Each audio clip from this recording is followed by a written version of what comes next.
Hello बच्चों, let's read the given question. Determine Kc for half N2 plus half O2 plus half Br2 NOBr given that 2NO N2 plus O2.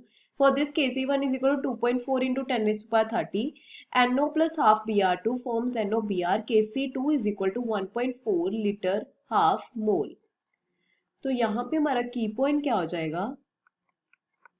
की point two find Kp. तो हम ये कैसे find out करेंगे? पहले हम जो हमारी फर्स्ट रिएक्शन है, ये वाली रिएक्शन है, इसका पहले हम के सी नेट देख लेते हैं जो हमने फाइंड करना है. के सी नेट क्या होगा हमारे पास? N O B R divide में क्या हो जाएगा? N two half, O two half and B R two half.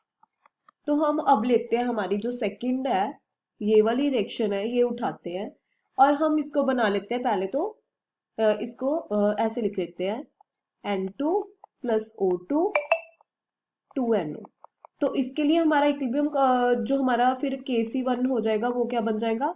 1/2.4 into 10⁻30 हो जाएगा क्योंकि हमने इसको उल्टा दिया.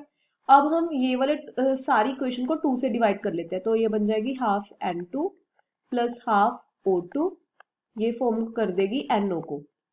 तो इसके लिए Kc1 हमारे पास फिर बन जाएगा 1/2.4 इंटू 10⁻30 और हाफ इसके ऊपर पावर आ जाएगी.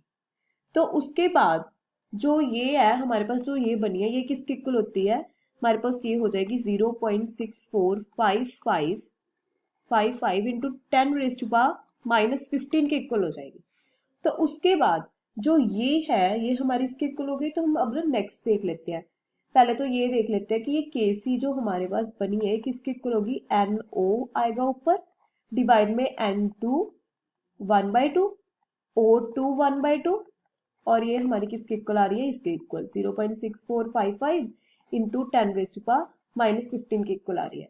अब हमारे पास ये भी निकल गया. अब हम जो हमारी यहाँ पे ये थर्ड इक्वेशन दी हुई है हमें, इसके बारे में देख लेते हैं. इसका हमारे पास Kc डैश ले लेते हैं. Kc डबल डैश, ये Kc डैश है हमारे पास, ये डबल डैश. तो ये हमारे पास क्या बन जाएगा? NOBr ऊपर और नीचे हमारे पास क्या बन जाएगा? NOBr2 half. ये चीज बन जाएगी.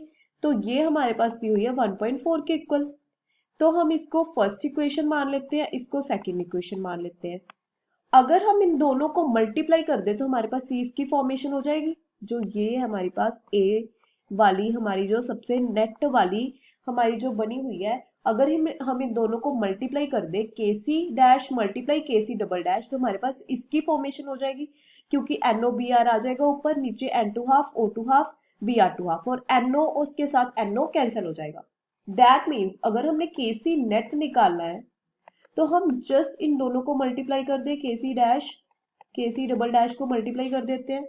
तो यहाँ पे जो हमारे पास आंसर निकल के आएगा वो आएगा 9.037 इंटू 10⁻⁻16 और यही क्या होगा हमारा final answer. I hope you understand the explanation. Thank you.